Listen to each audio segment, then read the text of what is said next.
Welcome to People's Republic with Brianna Griffith. I just want to remind people, or let people know rather, that membership drive is going to be coming up for Co-op Radio 91.7 FM Austin. We're going to bring you more information about that next week, especially. But just kind of stay tuned so that you're able, if you're a supporter of the show, if you like the show, wherever it is you're listening, I hope you'll consider becoming a supporter of Co-op Radio as well. One of the few truly independent community radio stations left, and the host, the kind of origin of this show. I'd like now to talk about our main story today, which is going to be the shootings and around the protest movement in Kenosha. Obviously, there was the original the police killing of the police shooting of Jacob Blake, which has left him paralyzed. And then later there was the kind of protest movement that erupted that was kind of brutally attacked by various fascist right-wing groups who wound up killing two protesters. And so, obviously, like kind of a brutal nationwide story. I'd like to speak to people who were on the ground, not at that particular time, but earlier in the day. So we're going to be talking with a couple of journalists for Liberation News. We're joined now by Will Arment and Lilith McKenzie. Thank you, Will and Lilith, for coming on the show. Yeah, thank you for having us. Yeah, really appreciate it. Be here. Glad to have you on. So can you tell us what it was like first, kind of hearing about this story, knowing that you were sort of within the area to go kind of on the ground and report on it, as well as kind of be a part of it, and what it was like when you first kind of arrived on the ground? Yeah, so I actually ended up being, I guess, the first of our little circle of activists to see the video, unfortunately, of the attempted murder of Jacob Blake. And, as traumatizing and sickening as that was, you have to think to yourself, I'm in Chicago. I'm only an hour away from this place. I need to go up there and support. And so a few of us journalists came together and got up there fairly early in the night. We had to, pick up different people around the city. So I ended up getting there around 10:30, 11. Some other people were on the ground around 10:30. And the minute we got there, it was pretty intense. There was a lot of, basically the protest had moved to the front of the police department, or the public safety building in Kenosha, which is part of this kind of municipal square. And very quickly, within, I'd say, I think 15 minutes of me getting on scene, they started pumping out tear gas, a lot of tear gas, the most I've ever seen used in one place like that. But I don't know, Lilith, anything you want to add? Yeah, pretty much just what Will said. I did arrive shortly before Will was able to arrive, maybe 20 minutes or so before Will got into the city.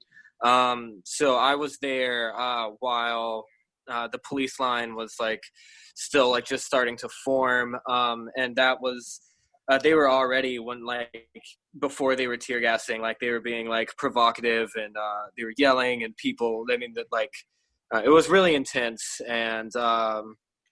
And then just all of a sudden, like Will said, started tear gassing us. They just, I don't know what their tactic was. They did a weird thing where they went inside of the building. They sent most of the police inside the building, and then set up a couple people with riot shields right at the door. And then they just started tear gassing us. And so, there's just this cloud of tear gas that rolls in, and we all, run away down the street. And then that moment is when they announced the curfew that was going to be effective in 5 minutes or something like that. So yeah, I don't know. I think it's just worth noting and bringing up this because this has been kind of a tactic that they've used in several cities of being very violent and enacting like police brutality onto protesters, and then announcing that it's an unlawful assembly and that they're not supposed to be there. So you're saying that essentially that the police in this case, as with so many other cases across the country, were the people to primarily instigate the violence, to do everything within their power to provoke an overreaction, and then to set up basically a curfew that they knew could not reasonably be not reasonably enforced, but like essentially they set up an unreasonable curfew, essentially 5 minutes after the fact, when they knew that, within 5 minutes, you can't get to your house in 5 minutes. You can't really, for people who are protesting on foot even, it's pretty much impossible to make it anywhere within 5 minutes. So you're saying that all of this was designed to really provoke the protesters there, or what generally was the effect of these tactics? Yeah, I think that I don't know if their tactic was, or their intention was to necessarily get the crowd as riled up as it did, but that undeniably contributed to people being angry and like staying out there. They didn't even tell us to leave before they tear gassed us. They tear gassed us and started enacting violence upon, peaceful protesters. And then they told us that it was an unlawful assembly. So of course people are going to be pissed off. Of course people are going to react poorly to that, and in that situation, we're it's self-defense at that point. Like I said, they were shooting tear gas. They were shooting pepper balls. They had beanbag guns. I think that whether or not it was intentional or not, that they definitely did contribute to and incite all of what happened that night. Yeah. I think there was also what I saw, this very explicit dynamic amongst all the police to not give an inch when it came to the narrative. And I could see that very clearly on the ground, but I think most clearly I saw it actually on the initial live stream that I ended up sharing and kind of sparked our trip up, that showed people on the initial front line, right at the scene of the attempted murder, people at the yellow scene tape, protesting about having just seen a video of a guy getting shot right there, and some activists had the video on their phone, and there was specifically one officer on this line on the live stream that I saw who was talking, who was trying to talk to people, and he's trying to be this is a crime scene. You can't if you go here you can't you'll tamper with evidence, and you can't be doing this. You have to stay on this side of the line. And he was trying to be somewhat diplomatic, right? But then one of the protesters ended up showing him the video, and specifically, the part where where the officer fires 7 rounds into Jacob Blake's back, and you can see on this stream that the guy knew it was wrong. You see that attempted murder on video. There's nothing that can convince you that holding on to the back of a black man while you pump lead into him is anything but an attempted murder, an attempted lynching. And you could see it in his face that he knew this, and I saw an officer to his side kind of talking to his radio, and officers pulled that guy off the line because he was engaging with the protesters, because he was hey, if you guys actually, after he saw the video, he said if you want to get justice, you have to stay on this side of the line. And he was basically trying to throw them a bone, and they just ripped him right off of the line. They could not let themselves admit just the horrific reality of the situation. This to me also represents kind of a new or possibly just sort of a different tactic that police are trying to use, where they're no longer it doesn't sound like essentially in this case they weren't trying to sort of set up this line between the quote unquote peaceful protesters and the quote unquote violent outside agitators. That was basically what killed the protest movement here in Austin.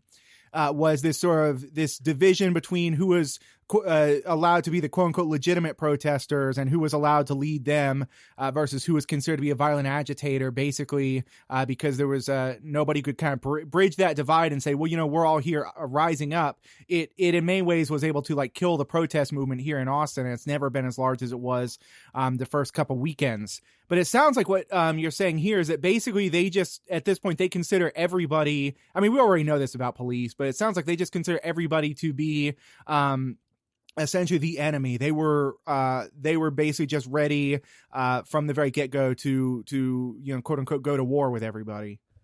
Yeah, absolutely. I mean, there was never an attempt at dialogue. There was never any attempt at de-escalation in the sense of, when they went into the police precinct or department headquarters or whatever it was, honestly, like, there could have been a de-escalation on their part from there, but within like an hour later, they were like reforming their line and trying to like mow down like protesters with this riot line.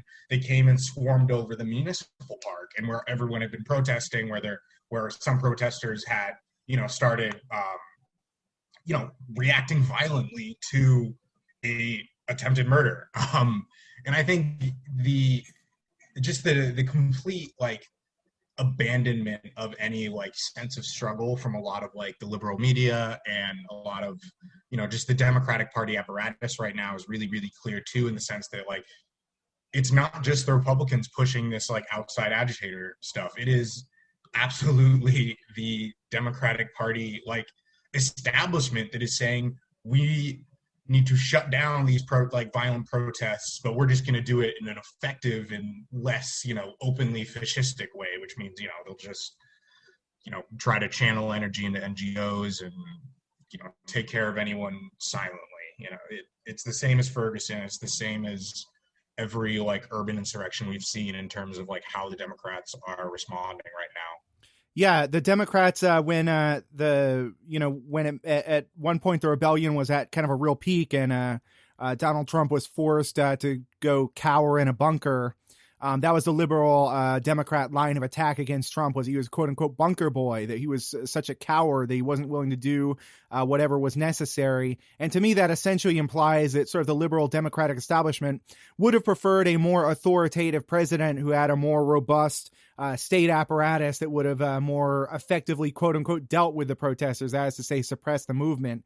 And so it seems like the Democratic Party establishment is also lining up around this same basic principle that we basically have two law and order candidates on two law and order parties claiming that they're the real party of law and order and that the other party is that of violent anarchists, and that if they were in power, whether it's Trump or whether it's Biden, that they're going to prosecute those anarchists, that they're going to prosecute those Marxists, that they're going to be the ones to really crack down. And so essentially, yes, the Democratic Party is shifted to the right. There's no functional, I mean, certainly there are some qualitative differences between Biden and Trump, but on major policy issues and on this question of how to handle the protests, they are both entirely about the complete suppression of protests. Many, quote unquote liberal city mayors such as Muriel Bowser in DC have essentially taken the line, again, retaken this line of quote unquote violent outside agitators.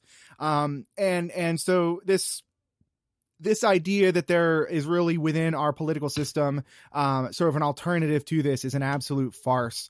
I'd like to, though, also get onto sort of what you were talking about with people on the ground. I'd like to get into a little bit of the content of your article for Liberation News, which is titled On the Ground with Kenosha Protesters, quote, "We Want Justice."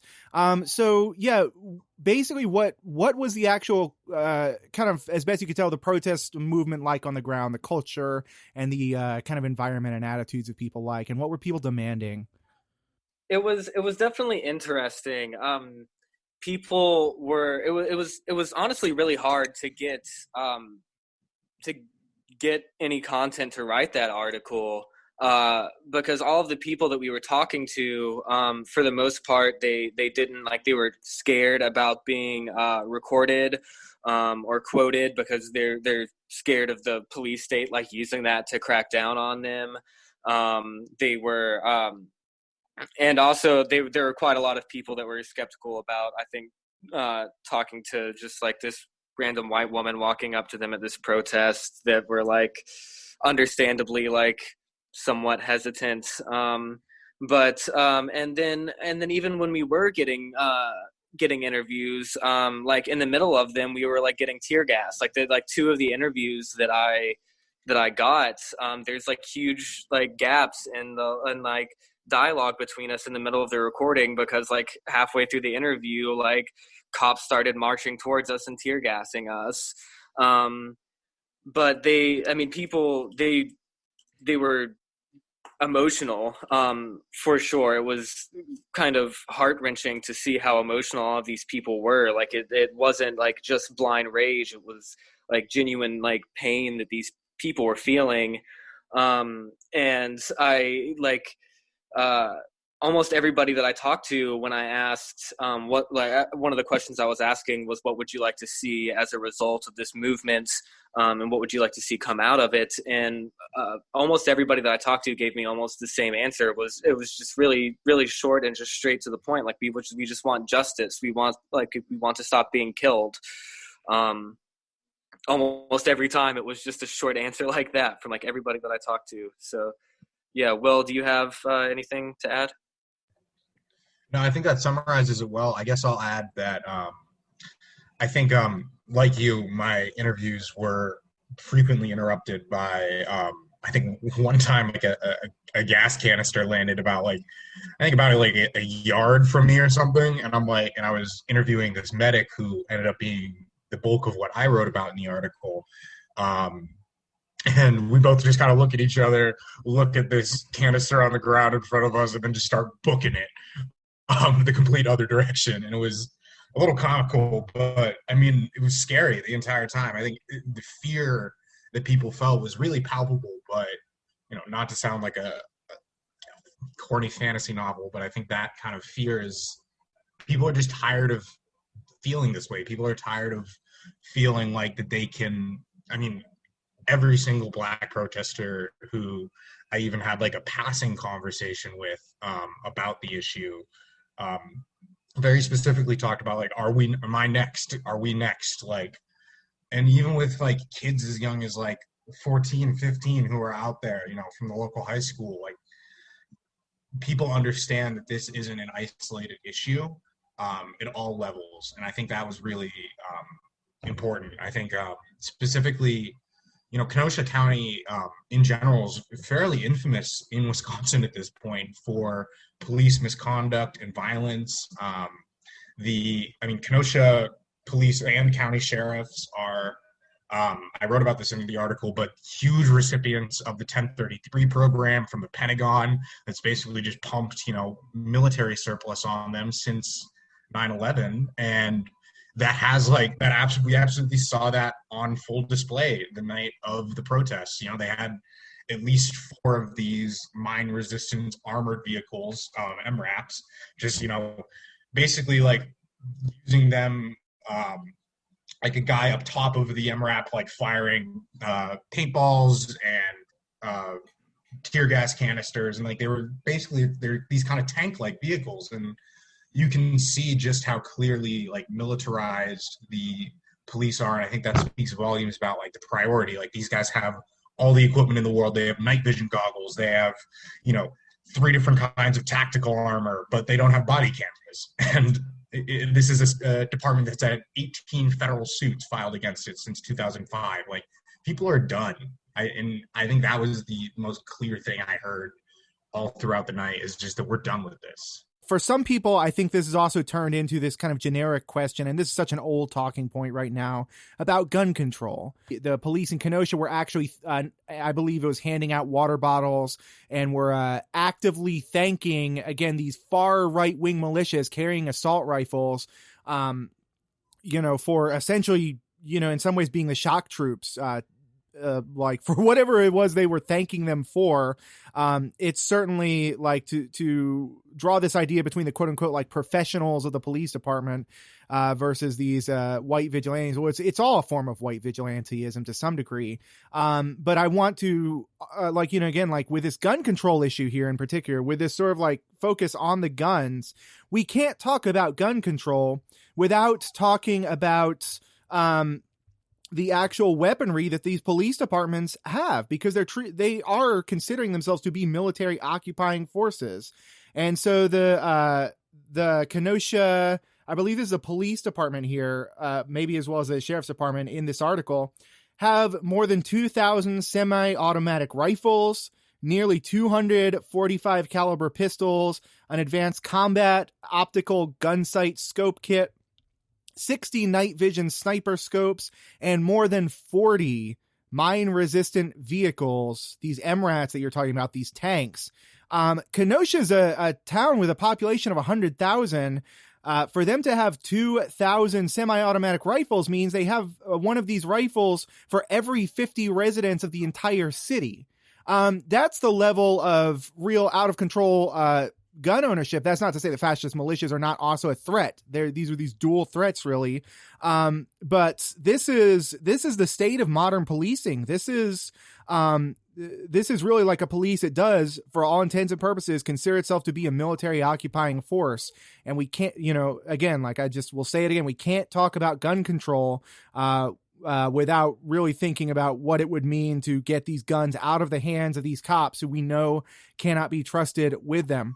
I'd also like to talk, though, about the basically socio and economic conditions and political conditions in Kenosha that you write about a little bit, if you want to kind of talk about either of those. Yeah, so it was actually I got a lot of the kind of the background of what was going on in Kenosha. You know, I talked about it in the article, but Kenosha sits kind of right between Milwaukee and Chicago. You can kind of be considered almost like a suburb of both. And the city is disproportionately white, or is very overwhelmingly white, I mean. But even its police department is still disproportionately white in the sense that I think they make up like white people make up like something around 80% of the population, maybe 85, and they're like 89% of the cops. There's record lows of black officers, and it's a very much this kind of like apartheid situation in the sense that like the police know who they're serving, and the, you know, working class and lumpenized black community of Kenosha knows who's not serving them. And I even saw that you know, just very clearly during the night when the police ended up kind of like, there was a squad of like kind of jump out boy style officers who moved in to break up, not even break up, but like protect a white agitator who had come out with a knife and had at one point tried to stab a young black woman who was protesting. And this was over like a property damage dispute or something. Like it was not the guy's property, but he was moving in because he saw, you know, protesters, you know, possibly breaking a store window or something. And it was that, like, even on the first night, seeing, like, watching officers draw guns on us made it really, really clear to see who they were thinking about protecting as they put their backs to a white guy with a knife because they knew he was on their side. And I think that spoke volumes. But Kenosha, I mean, it's the whole Midwest suffers from the black communities in the Midwest suffer from the twin scars of deindustrialization and segregation. You know, redlining was rampant in Kenosha, just like Milwaukee and Chicago back in the day. And you could still see that through, you know, just the generational poverty that is really set in kind of since really and accelerated since like kind of the neoliberal era, in terms of like, you know, factories closing down, good union jobs kind of being replaced overwhelmingly by low-paying service work that, you know, is paying a fraction with no benefits of what they used to make. So we've seen these communities be bled dry for years, and the response to trauma in these communities, which, you know, unlike Milwaukee, like Kenosha is relatively much safer. It's like it's not even in the top. It's like, I think the 6th safest city in Wisconsin or something. So it's not like there's some like massive crime wave that's like overtaken the city in recent years or anything. It has nothing to do with that. But at the same time, there's still this, complete over-policing problem where, particularly Black residents are having their civil rights violated by officers who have been cited multiple times in multiple different incidents for excessive force, for illegally handling evidence, for violating, civil liberties in terms of like arresting medics and protesters and stuff. And we've seen like the Kenosha Police Department act like this for years. And I think 2020 just happened to be the year it caught up with them. But this isn't, there's nothing isolated about what happened to Jacob Blake. Even there was a white guy, I believe his name was Michael Bell Jr., who was murdered by police in 2004. And his father was like an Air Force officer or something and kind of went on a quest for justice for his son. And they couldn't even end up getting those officers in trouble. They ended up having to settle with the city for like some sum of money. But money can't bring back dead kids, And I think the Blake family, when they were, crying on television about their son being paralyzed and their brother being traumatized and their grandchildren having to watch what happened to their father, like, the trauma, and I don't mean to overuse that word, but the trauma is there, and it's clear to anyone who, takes off the rose-colored glasses of American exceptionalism. Lilith, you were just at Kenosha tonight. We are recording this on Tuesday, the September 1st. So you had just gone tonight. Trump had gone to speak in Kenosha, or to be present, I guess, because he's such a community uniter. He's a person who, of course, we all know, and I'm being entirely sarcastic here, cares so much about healing the wounds of these communities. But yeah, can you tell me what it was like being on the scene as Trump appears and as the National Guard rolls in and as basically the police state mobilizes to protect this incredibly unpopular president? Yeah, so I had arrived a little later after Trump had arrived at the high school where he was holding his community meeting. But it was kind of it was surreal. The police presence was absolutely massive. So many cops. They had military vehicles on the road. We saw some very intimidating military vehicles pass us on the way, that were like armored and had like slits and stuff. Whatever they decide to shoot out from the inside of the truck at us. Luckily, we didn't experience any police brutality today. Well, so far, I know I still have comrades, I think, that either just left not too long ago or are still there. So I can't speak for what's happening with them. But the National Guard was there with their armored trucks, machine guns. They had completely surrounded the high school where Trump was having this roundtable meeting for community peace or whatever the hell he was going there for. He was essentially just meeting with a bunch of business owners to talk about how horrible all of the property damage was. The police didn't, like I said, no brutality. They were very finicky about what we were and weren't allowed to do. They weren't even allowing us to step on the sidewalk. And then there was one particular officer who approached us. We were leading a chant that was indict, convict, send those killer cops to jail. The whole damn system is guilty as hell. And he came up to us and started berating us about swearing next to the high school and how we needed to stop swearing next to the high school.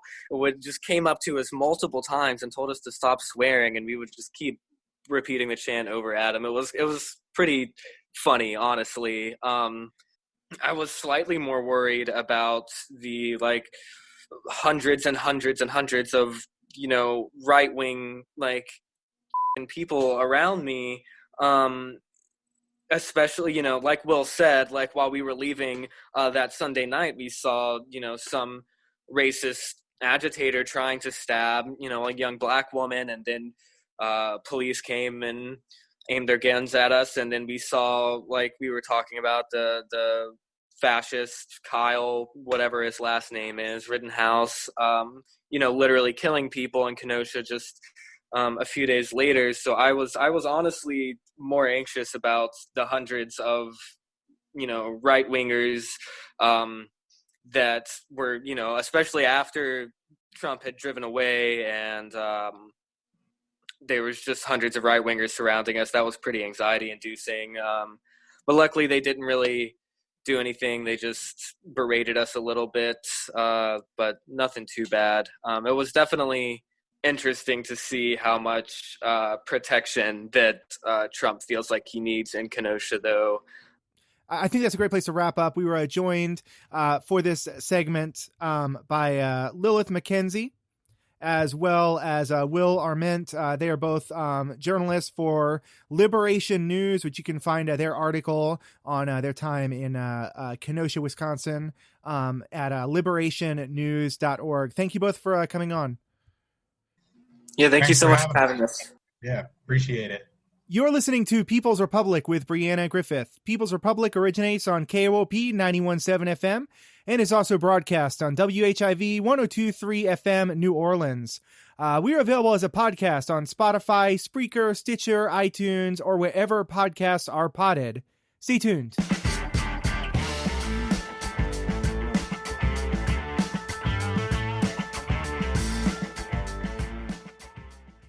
Welcome back to People's Republic with Brianna Griffith. It's once again time for Tech for the People, our monthly segment on technology news from a working class perspective. We are joined, as always, for this segment by Chris Garaffa, who's a technologist based in New Haven, Connecticut. Thanks very much, Chris, for coming back on.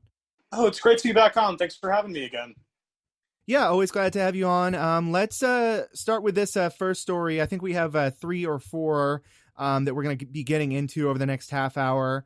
The first one is from the New York Times, titled "What's a Palantir? The Tech Industry's Next Big IPO." So what is it we're looking at with Palantir?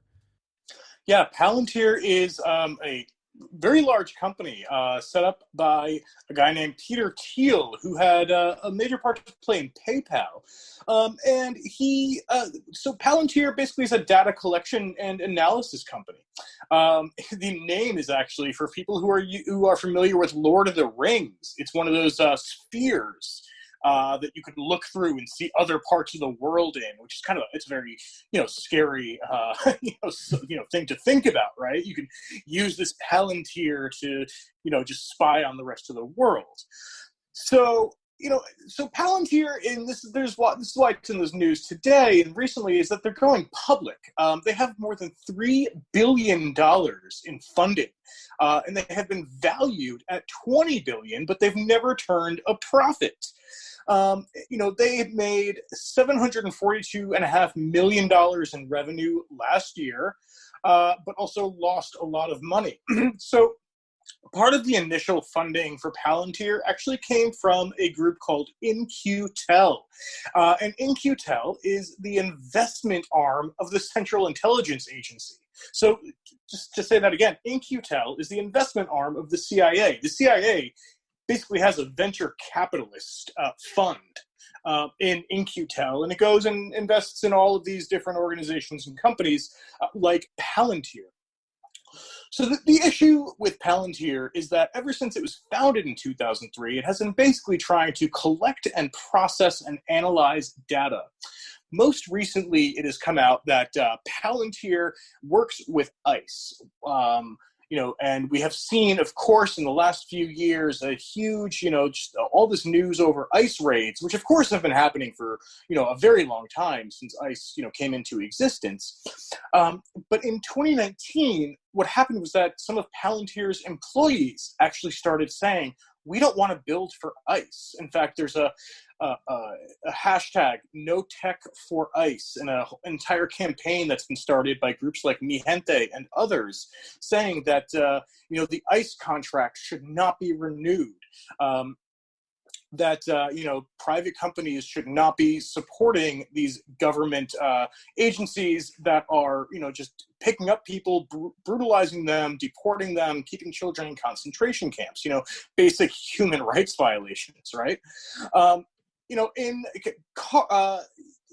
of the things that the workers said is that we don't want to build for this. We are building something that can be used for good, but we don't want to build for ICE. Unfortunately, the company didn't go along with what the workers wanted. Alex Karp, who is the CEO, actually said, Silicon Valley is telling the average American, I will not support your defense needs. He actually called Google treasonous when they pulled out of some other government contracts, in particular ICE contracts, and also the Project Maven AI drone that Google was working on that its own employees forced it to pull out of.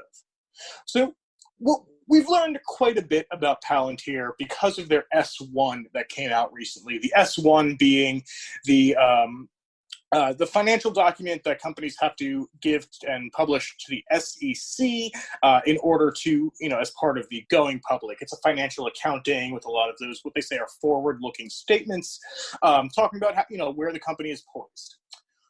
Well, Palantir, what we've learned from the S1 is that they don't just have government partners. In fact, they have corporate partners as well. So Palantir is working with, and we don't know who these corporate partners are, but they're not just selling their products to the government, they're also selling them to a number of corporate partners. We know who some of them are. I shouldn't say we don't know any of them. We know some of them. JP Morgan Chase, Airbus, Ferrari, and a few others. But their corporate, private contracts have actually grown significantly. So what this all amounts to is that Palantir's data processing and collection and analysis is being used across the country, and in fact by the US across the world, to track individuals and groups, and having even just ICE use it is bad enough, but the Army has been involved and others too. How typical of this sort of origin story that you set up with regard to essentially like receiving money from the CIA for its very startup costs and whatnot, like how typical is that? And do you think that Palantir sort of represents kind of break from the tech industry status quo? Because within that article, I noticed a quote that said essentially, our company was founded in Silicon Valley, but we seem to share fewer and fewer of the technology sector's values and commitments. He said that, quote, software programs with our nation's defense and intelligence agencies whose missions are to keep us safe have become controversial, while companies built on advertising dollars are commonplace, end of quote. So, I mean, that seems to be a very cavalier attitude as far as tech company go. I mean, tech companies are already known for their cavalier attitudes, but that seems to represent sort of a more kind of open deviation toward the military industrial complex. And I think a lot of tech companies who are sort of positing themselves as sort of these neutral data arbiters. And if it gets sold to if it gets used by these defense industry, then great. If not, then great, whatever the case is. But this seems to be like a very clear, kind of open deviation for that, or is it not? In many senses, it is. Yeah. I mean, if you look at a company like Google, where they did back out, but they still have, partnerships with other government agencies. They, create whole cloud systems for government agencies. But then you can go to Microsoft on the other hand. And Microsoft has explicitly said, we're going to give the U.S. military the best products we can, including holographic headsets, honestly, and things like that. It's, completely ridiculous. So we have some companies who are like, yeah, we'll work with the military or the CIA, whatever. And then we have companies like Palantir, like Microsoft, who are like, absolutely, we are the most patriotic companies in the world. So your question about, other companies who have gotten investment from In-Q-Tel, which is, again, the CIA's investment arm, there's not a lot that most people might have heard of, but there are some very interesting ones in here. There's a translation service called Lingotech. There's Inktomi Corporation, which makes network infrastructure software. It works with all the big, routers and plug-in devices that run the internet or internal networks.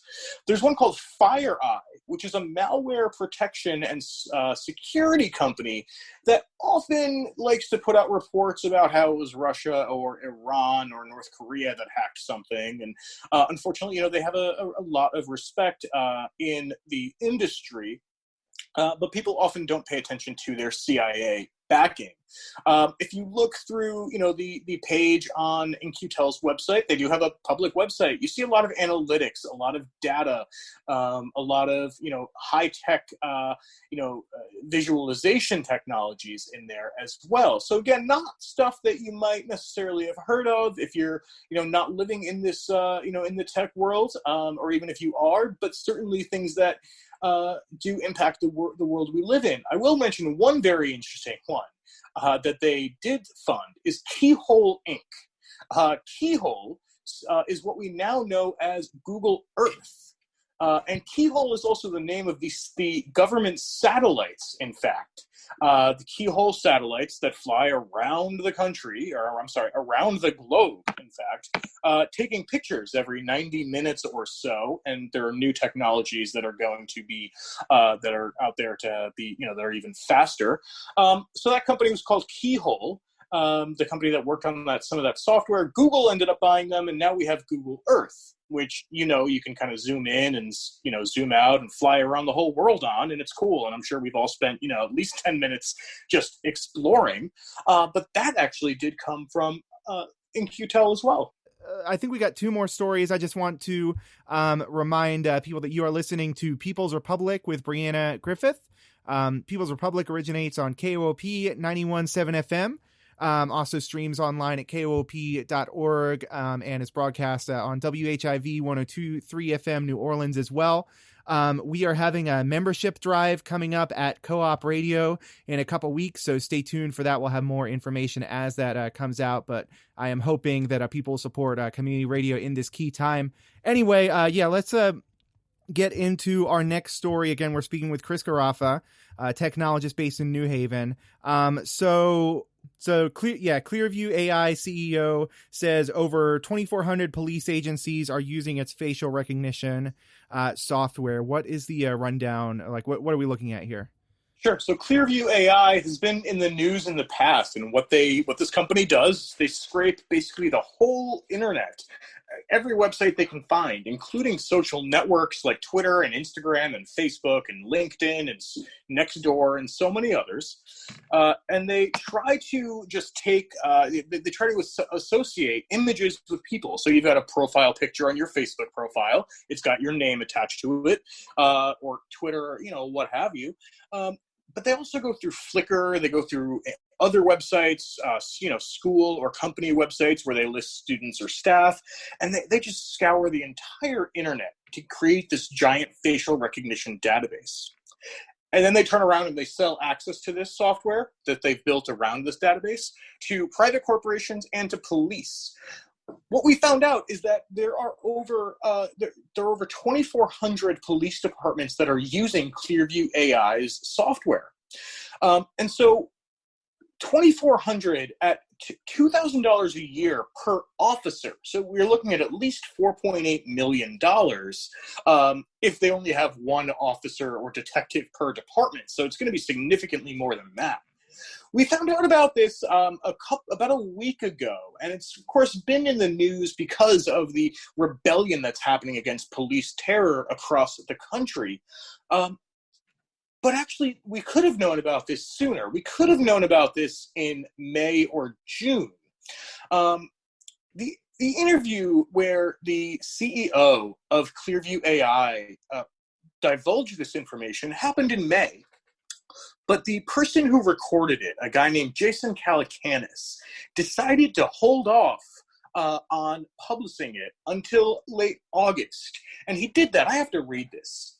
He says, quote, maybe things would settle down and people could think about the software as something that could theoretically help police departments, as opposed to help them do something like identify peaceful protesters. That's why this so-called journalist said that they withheld this information for months during an uprising against police terror. Well, it turns out that Clearview AI has been used in at least one, but I believe we have actually records now of 3 different cities to identify and arrest people who were exercising their First Amendment right to protest and standing up against police terror and for the movement for Black lives. Clearview AI also works with the NYPD. One of the situations we have is in Miami. And speaking of, ICE, Clearview AI also works with ICE as well. So this company, the way it works is that they take a frame of a video or a photo and they upload it into Clearview AI's system. So let's say that the police took a photo of something and you were in it, they could just upload it to Clearview AI and Clearview would come back and say, this is probably who that person is. And then the police, can just go from there and finish, whatever it is they want to do. It's a complete violation, I think, of our privacy rights for the police to have access to a database like this, something that can look through, thousands or millions of faces almost instantaneously. And again, I think it's shameful that that this information were kept private by a reporter. I think it's really unfortunate that this was not released. The information was not released when it came out.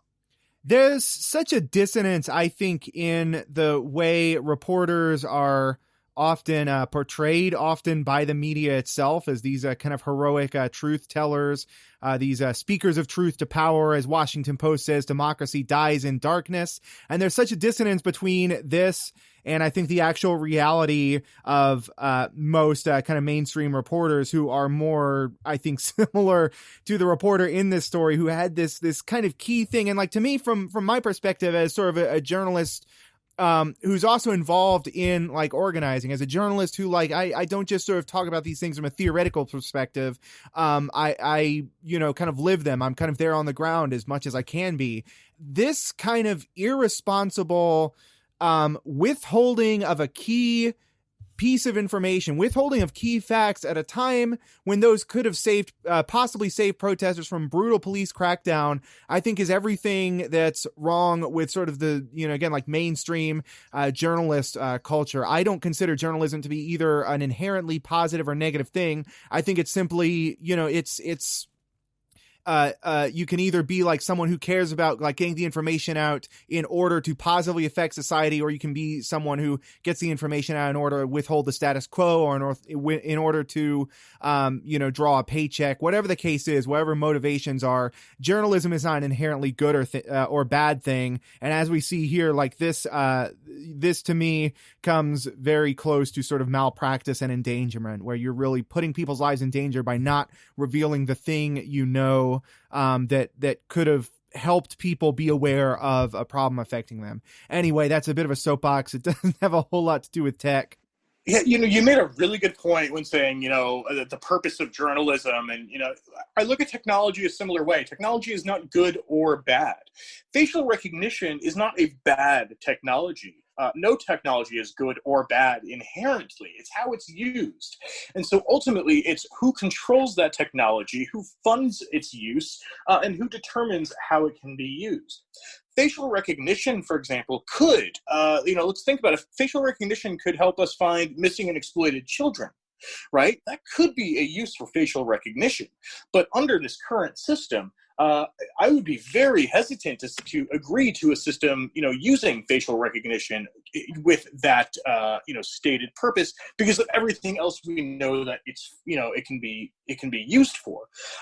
Just like, drones can be used to help find victims of natural disasters, with cameras and things like that. They could be. but they're not. And so, technology is not a good or evil thing. Technology is inherently neutral, and it's up to us to determine how we want it to be shaped. How do we want technology to be used? How do we want it deployed in our communities and in our world? And ultimately, do we have a system that's going to allow those things to happen, or are we going to have to build that system ourselves? Yeah, I think that's very important. I think really that line, I think, of reasoning, that sort of desire for a better technological system where things are not the sort of hellscape that they are today, requires us to really think in revolutionary terms, to really think like what a different state would look like, what a different society would look like, in order for us to have that level of transparency. We can't have that level of transparency under a capitalist system, so on and so forth. I'd like to also move, though, to our last story. This is actually a job posting that you brought to my attention. Yeah, can you tell us the significance of this? This is some pretty horrifying stuff as well. Yeah, today I was on Twitter and happened to see somebody post a job posting from Amazon, and went and took a look at it. And there's some pretty scary things in this job posting. The posting has since been taken down. I don't know if they filled it or they realized how bad this looked for them. But one of the things that this intelligence analyst would be doing is they're expected to close knowledge gaps by initiating and maintaining engagement with topical subject matter experts on topics of importance to Amazon, including hate groups, policy initiatives, geopolitical issues, terrorism, law enforcement, and organized labor.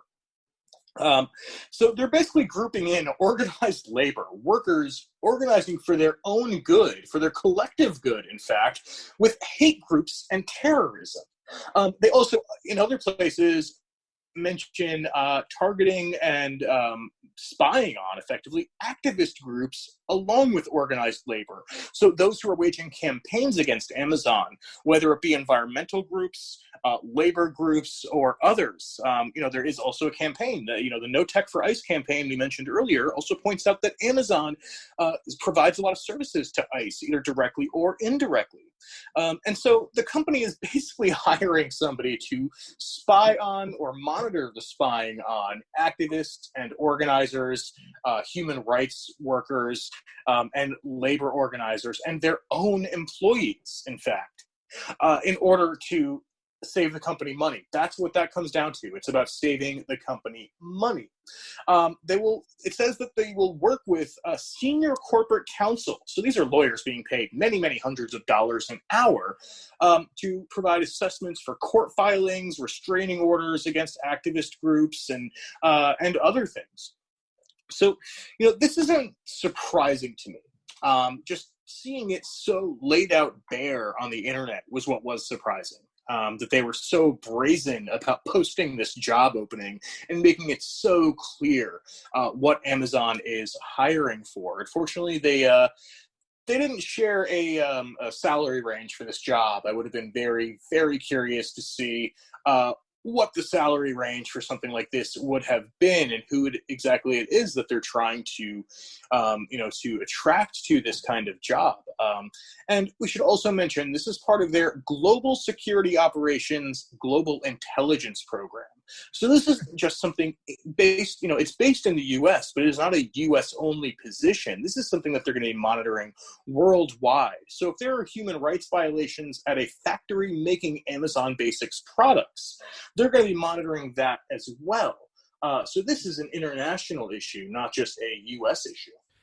Yeah, I mean, that, again, like, comparison of union, it doesn't even specifically say union, but that's clearly what's going on here. Labor organizing. That comparison of labor organizing to terrorism is incredible.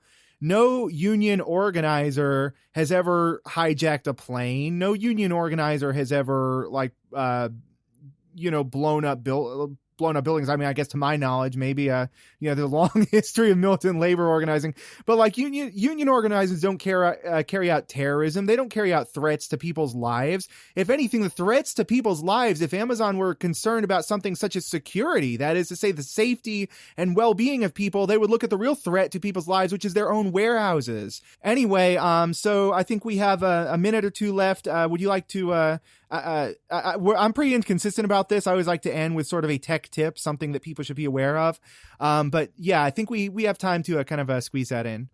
Yeah, let's do this. And, I will give the one that on my website, techforthepeople.org, I'm going to be doing a weekly tech tip. So I'll go, last week's was to lock down your Venmo account. Not everyone needs to see everything that you're doing on Venmo. Other people, credit card companies, anyone who basically can go on and be your friend on Venmo can see what you're doing on Venmo. So very easy to just go into your settings on Venmo and say, only me and the person that I'm exchanging money with, either way, can see what I'm doing here. Just go lock it down. It takes 2 seconds, and you're gonna, just lessen your risk and the tracks of data that you're going to have on the open internet just a little bit more, and that's always helpful. All right, so we are going to wrap up there. We've been joined for this last segment by Chris Carafa, who's a technologist based in New Haven, Connecticut. Thank you very much, Chris, for coming back on. Yeah, thanks for having me. That's all we have for this week. You have been listening to People's Republic with Brianna Griffith. People's Republic originates in Austin, Texas, and is also available as a podcast on Spotify, Spreaker, Stitcher, iTunes, or wherever podcasts are podded. You can also find us on Facebook and Twitter at People's Radio ATX for more news and analysis. We are out of here.